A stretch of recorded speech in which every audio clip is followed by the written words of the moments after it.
فیصل آباد میں ضلعی انتظامیہ کی جانب سے شہریوں کو ریلیف اور سبسڈی کی فراہمی کے نام پر لگائے گئے سستے رمضان بازاروں میں محض آٹا اور چینی سستی، مگر پھلوں اور سبزیوں سمیت دیگر اشیاء خورنوش کی قیمتیں اوپن مارکیٹ سے بھی زائد مقرر کر دی گئی۔ باغ کے پوائنٹ آف ویو سے دیکھتے ہیں تو وہ سستی نہ ہو، پھر بھی کنٹرول ریٹ تو ہو نا۔ اگر آپ نے کنٹرول بازار لگائے ہوئے ہیں تو ان میں تھوڑا فرق ہونا تو چاہیے۔ یہاں سے چند قدم پہ جائیں وہی چیز آپ کو 50 روپے کم ریٹ پہ مل رہی ہے۔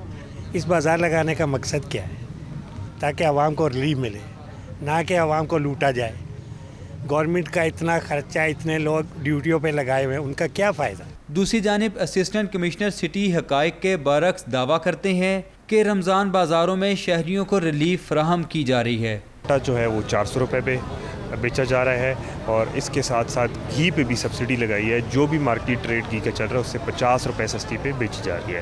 اور جہاں تک ہماری ایگریکلچر فیئر پرائز شاپ کا تعلق ہے، اس پہ جو 13 اشیاء ہیں اس پہ تو پہلے دن سے اب تک سبسڈی دی جا رہی ہے۔ شہری کہتے ہیں کہ قیمتوں کو کنٹرول کرنے کے لیے دعووں کی بجائے عملی اقدامات اٹھائے جائیں تاکہ شہری اس سے مستفید ہو سکیں۔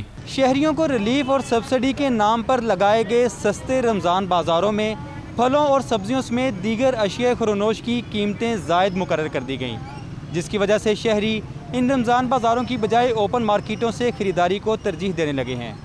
کیمرہ مین محمد طیب کے ساتھ عبدالباسط، دنیا نیوز، فیصل آباد۔